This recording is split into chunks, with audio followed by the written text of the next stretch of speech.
Ustadz, kalau sebelum masuk ke masjid kami pakai hand sanitizer, apakah hukumnya Ustadz? Hand sanitizer. Oh, Ustadz punya juga ya? Ini dikasih orang gratis. Nih, ada infak subuh di rumah. Setiap ada duit masukkan untuk membeli ini. Setelah dipakai, masuk. Apa hukumnya Pak Ustadz setelah pakai hand sanitizer? Karena ada alkoholnya. Ada alkohol. Bagaimana cara membedakan ada alkohol ada tidak? Dingin. Oh, air kamar mandi pun dingin juga. Setelah gini kan, kalau rasa perih, itu ada alkohol. Apa hukum alkohol itu? Dua mazhab ulama. Yang pertama mengatakan alkohol itu najis. Innamal khamru wal maisiru wal ansabu wal azlamu rijsun, najis. Sesungguhnya khamar itu najis. Khamar adalah anggur, cairan anggur disimpan di dalam botol. Setelah melalui proses fermentasi muncul satu zat namanya alkohol. Najis katanya. Kalau najis berarti haram. Berarti najis, haram. Itulah dalil kelompok satu yang mengatakan haram. Tapi kata Syekh Atiyah Sokor, Mufti Azhar, saya pakai pendapat ini, mengatakan alkohol tidak najis. Itu tadi ayatnya jelas-jelas najis.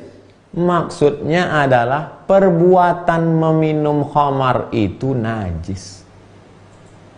Bukan najis aini, bukan bendanya najis, tapi najis maknawi, perbuatannya. Sama seperti seorang mengatakan, kau main judi tadi ya? Iya, najis main judi. Bukan main judinya itu najis aini, bukan macam daging babi, daging anjing, tapi perbuatannya itu najis. Dia mengatakan kotor perbuatan ini.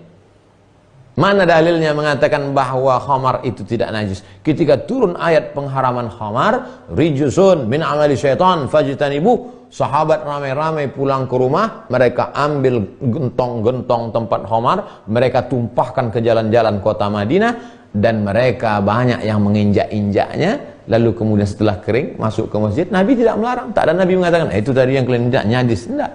Itu menunjukkan bahwa dia bukan najis aini, tapi maknawi. Saya lebih condong kepada pendapat itu. Poison, racun dia, bukan najis. Ustadz, apa hukumnya seorang pedagang ditawar selalu bilang modalnya saja tidak cukup, padahal boleh jadi dia sudah dapat untung? Berarti dia tipu. Tipu kata Nabi, man ghasyana falaysa minna. Siapa yang menipu bukan golongan kami. Oleh sebab itu, ibu, bapak jujur saja. Dulu kalau dikatakan seperti yang dilakukan Nabi Muhammad SAW, ini barangnya bagus, harganya 100. Ini kurang bagus, harganya 75. Ini enggak bagus, harganya 50. Silakan beli.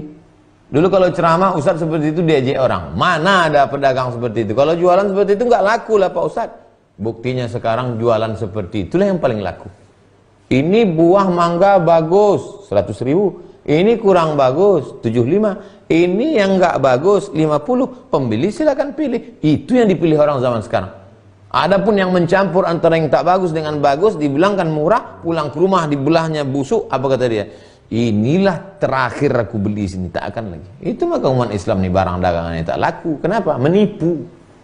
Oleh sebab itu jangan tipu-tipu. Tunjukkan saja, ini sekian, buat harganya, ini sekian, ini sekian.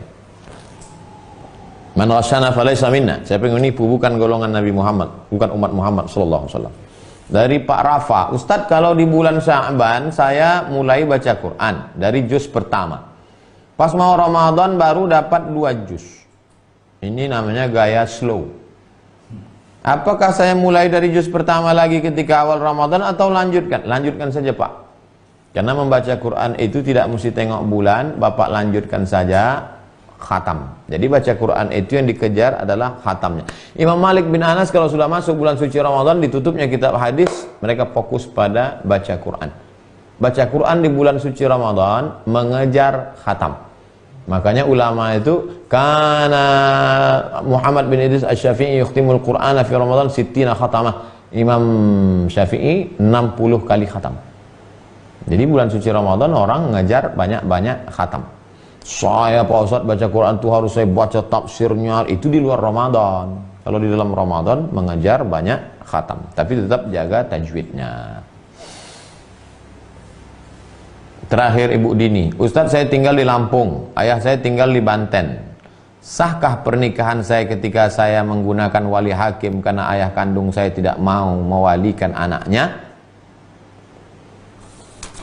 Ibu nikahnya jangan nikah di catatan sipil, jangan nikah dengan wali yang tak jelas, nikahlah dengan wali kantor urusan agama.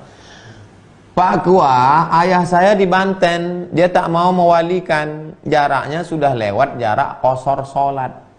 Berapa jarak qasar sholat? 89 km, 2 marhalah. Maka oleh sebab itu ada kebijaksanaan. Dan sekarang saya kasih tahu kepada anak-anak gadis yang wali bapaknya tidak mau mewalikan, ada kabar gembira untuk kalian. Di kantor pengadilan agama ada formulir khusus diisi untuk bapak-bapak yang tak mau mewalikan anaknya. Kalau si bapak tidak mewalikan anaknya itu karena sebab agama, maka bisa dialihkan ke wali hakim. Tapi kalau karena sebabnya betul, tak bisa dialihkan. Kenapa bapakmu tak mau? Karena suami saya pemabuk. Itu tak bisa. Karena bapaknya baik. Tapi kalau kenapa bapakmu tidak setuju? Karena suami saya miskin, susah. Nah, itu termasuk penyebab yang menyebabkan bisa beralih perwalian ke wali hakim. Hakim yang menentukan. Fasultanu waliyun man la waliyalaha. Wali hakim menjadi wali bagi perempuan yang tak punya wali. Wallahu a'lam bissawab. Assalamualaikum Ustaz. Waalaikumsalam warahmatullahi wabarakatuh. Saya bekerja di perusahaan menyimpan pendapatannya di bank dan ada pendapatan bunganya. Apakah gaji saya tersebut bagian dari riba tersebut? Bapak bekerja di perusahaan itu halal. Perusahaan itu halal.